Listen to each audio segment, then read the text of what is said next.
lumilipad. Si Iron Man sa akin, siya ang pinakamalakas. Ay, sila Bebang Iska at Princess, may mga lobo. Gusto ko rin yun. Lobo! Bumili na kayo ng lobo! Princess, Iska, tingnan nyo ho, may nagtitinda ng lobo. Mga bata, bumili na kayo sa akin ng lobo. Ayaw nga, no? Gusto ko yung lobo. Tara, bumili tayo ng lobo kay ate. Sige, puntahan natin. Ate, magkano po yung paninda yung lobo? Mura lang itong mga paninda ko, 10 pesos lang isa. Wow, ang mura naman, 10 pesos lang po. Mabuti na lang may pera pa ako dito. Makakabili ako ng lobo. Ako din, may 10 pesos pa ako. Ikaw, Princess, meron ka ba pambili ng lobo? Nako, naubos ko na yung pera ko kasi bumili ako ng pagkain kay Aling Sonia. Paano ba yun, Princess? Hindi ka makakabili ng lobo mo. Ay, may naisip ako. Ate, wait lang po kayo dyan ha. Hihingi lang po kay nanay ng pera. Huwag po kayong aalis. Sige, antayin kita. Bebang Iska, punta lang ako sa bahay ha. Bilisan mo, Princess ha, para makapaglaro tayo ng lobo-lobo. Ate, bibili na po ako ng lobo ko. Mamili ka na ng gusto mo, Iska. Piliin mo kung anong gusto mo. Ano kayang pipiliin ko? Si Peppa Pig, si Iron Man, o si Hello Kitty? Ay, si Peppa Pig na lang po, ate. O, eto. Ang ganda niya. Ate, eto pa yung bayad ko. Si Hello Kitty naman po yung bibilin ko, ate. Eto, Bebang, o. Si Hello Kitty. Eto pa yung bayad ko. Ang cute naman ni Hello Kitty. Paras kaming kulay pink. Ate, bibili na po ako ng lobo. May pera na po ako. Eto ha. Eto na lang natitirang lobo, Princess. Hala, si Iron Man. Ayaw ko po niyan, ate. Wala na po bang iba? Wala na he. Last na to. Pang lalaki si Iron Man eh. Ayoko po niyan. Huwag ka na magreklamo, Princess. Lobo rin naman yan eh. Sige na nga. Bibilin ko na si Iron Man. Ay, sa wakas. Mabibenta na itong mga lobo ko. O, eto na. Ito po yung bayad ko. A few moments later. May lobo kaming lumilipad. Ang saya-saya maglaro ng lobo-lobo. Si Iron Man sa akin, siya ang pinakamalakas. Ay, sila Bebang Iska at Princess, may mga lobo. Gusto ko rin yun. Bebang, magpahinga muna tayo. Napapagod na ako eh. Kanina ba tayo naglalaro? Sige, isabit muna natin yung mga lobo natin, tapos bibili tayo ng pagkain kay Aling Sonia. Tara, gusto ko na ulit magmerienda. Itali natin dito yung mga lobo natin, para hindi siya liparin.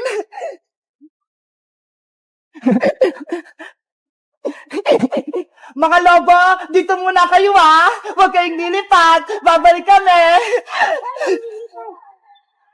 Ayun, iniwan nila yung mga lobo. Mga 3 lobo, akin na kayo. Oh, no. Yahoo! May mga lobo na ako. Ang lakas ng hangin. Nililipad ako. Sino yun? May sumisigaw. Bebang, tulungan niyo ako. Nililipad ako ng mga lobo niyo. Boyong, lobo namin yan. Wag mo yung kunin. Nandito na ako sa puno. Lagot! Si Boyong tinangay ng hangin! Kasama yung mga lobong binili natin! Bebang! Iska! Tulungan niyo ako! Nililipad ako! Oh no! Nasaan na si Boyong? Hindi ko na siya makita! Nanay! Tulong! Nandito na ako sa moon! Tulong! Mang Kepweng! Ayoko na po magpatuli! Tama na po! Konti na lang to, Boyong. Matatapos na. Ang sakit-sakit na lang pututoy ko. Hindi ko na kaya. Hay, Bayang, ang arte mo naman. Magpatuloy ka na para hindi ka nasupat. Tapusin niyo na po yan, Mang Kepweng, para matuloy na si Boyong. Bebang, Princess, andyan kayo. Bawal kayo dito. Umalis kayo. Kanina pa kami dito, nakita nga namin yung ibon mo eh. Hindi ko nakita, princess, no? Nakapikit kaya ako. Bawal ang manood ng babae sa nagtutuli. Di ba, Mang Kepweng? Oo, hindi nila dapat nakita yung putotoy mo para mabilis gumaling yung sugat. Narinig nyo ba yun? Umalis na kayong dalawa. Aalis lang kami ni Bebang kung tatapusin mo yung pagpapatuloy mo, Bayang. Oo na, magpapatuloy na ako, kaya umalis na kayo. Tara na, princess, umalis na tayo para hindi mahiya si Boyong. Tapos, bilan natin siya ng merienda para lumakas siya. Sige, gusto ko rin magmerienda. Bayang, babalik kami dyan, ha? O Boyong, wala na si Princess pati si Bebang. Pagpatuloy na natin yung pagtutuloy ko sa'yo. Mang Kepweng, wag sanang masakit. Natatakot ako. Ang kunat-kunat na kasi ng pototoy mo, Boyong. Hindi na kaya ng lagari ko. Huwag ka nang umiyak. Matatapos din itong pagtutuloy ko sa'yo. Huminga ka na lang ng malalim. Eto na, humanda ka.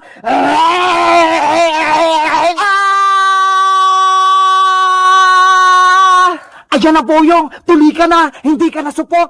Mang Kepweng, yung putotoy ko, may dugo. Lagyan mo na ng dahon ng bayabas para gumaling.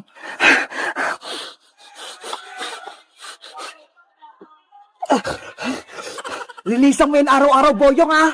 Opo! O siya, uuwi na ako. Mauuna na ako sa'yo. Salamat po, Mang Kepweng, sa pagpapatuloy sa akin, ha? Aray ko! Yung putotoy ko! Ang sakit-sakit! Princess, tignan mo, ho! Tapos na si Boyong magpatuli! Ayaw nga, no? Bayang, eto na yung merienda mo, ha? Para lumakas ka! Bebang, princess, mamaya na ako magmimerienda. Ang sakit-sakit ng pututoy ko. Sumasabit sa short ko. Naku, dapat may palda ka para maluwag. Wala akong dalang palda eh. Nakalimutan ko. Wait ka lang dyan, Bayang. May palda si nanay doon na hindi niya ginagamit. Kukunin ko.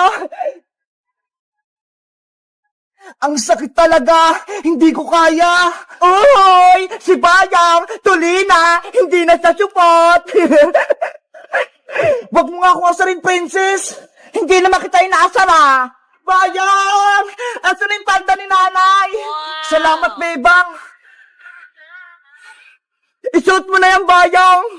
Tumalikod kayong dalawa. Wag niyo akong silipan. Hindi ka naman namin sisilipan, ha. Tumalikod ka na lang, princess. Sige na nga. Ayun, hindi na masakit. Maluwag na.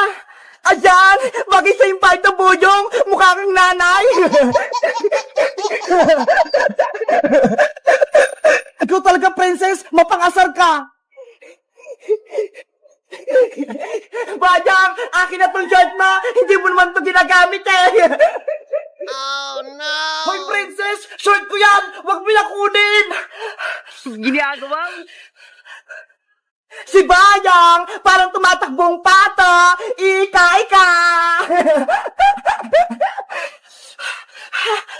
Kapag nahuli talaga kita, princess, lagot ka sa akin! Habulin mo ako, Bayang! Kung kaya mo! Princess! Akin na ang shirt ko! Aling sitang! Si Bebang! Bumili ng kape!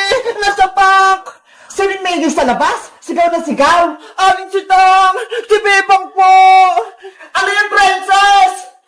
Si Bebang po! Bumili ng kape! Nasa pack! Si Bebang ko! Nasa pack! Nasaan siya? Doon po! Sa tindahan ni Aling Sonia! Kawawa naman yung anak ko! Tara! Punta natin, princess! Opo! Bebang anak! Nandyan ako! Malalago talaga sa akin sumapak sa'yo! Ayun po si Bebang Aling Sitang! Bebang! Sino nag-away sa'yo? At sino sumapak sa'yo? Mayayari siya sa akin! Ano po, Nay? Wala naman po nang-away sa akin eh! Sabi sa akin ni Princess, nasapak ka daw! Ano pa kasing sinabi mo, princess? Hay nako, Aling Sitang, hindi naman po kayo nakikinig eh. Ang sabi ko po, si Bebang bumili ng kape ng nasa pack. Ayun po, hawak niya yung kapeng nasa pack na binili niya. Di ba po, Nay? Pinabili niyo po ako ng kape, nakapak. Ito po yung binili ko. Fake news naman to si Princess. Akala ko, meron ng masamang nangyari kay Bebang. Yun pala, wala.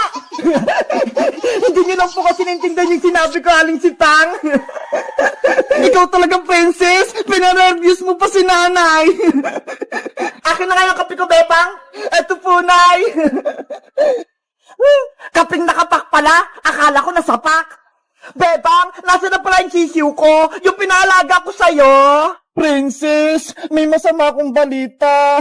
Yung mga sisiw natin, wala na sila. Ano? Bakit? Pagising ko kaninang umaga, tumigas na yung mga sisiw eh. Hindi na sila humihinga. Nasaan yung sisiw ko, Bebang? Gusto ko makita. Nandun sila sa harap ng bahay. Nakalagay na sila sa lalagyan. Sisiw ko, nasaan ka na? Princess! Sisiw! Mabuhay ka!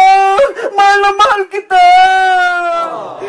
Sorry, Princess, kung pati yung sisiw mo namatay.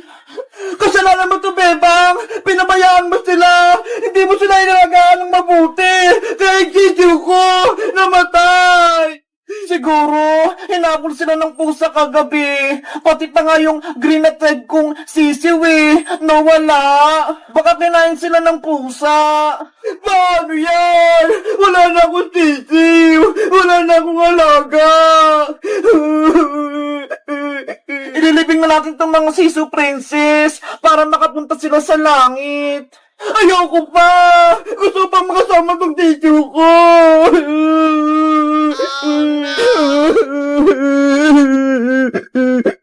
Guys, kayo rin ba namatay ng alagang sisiw? Anong ginawa nyo? Nilibing nyo ba sila? Mag-comment lang kayo. Bye-bye!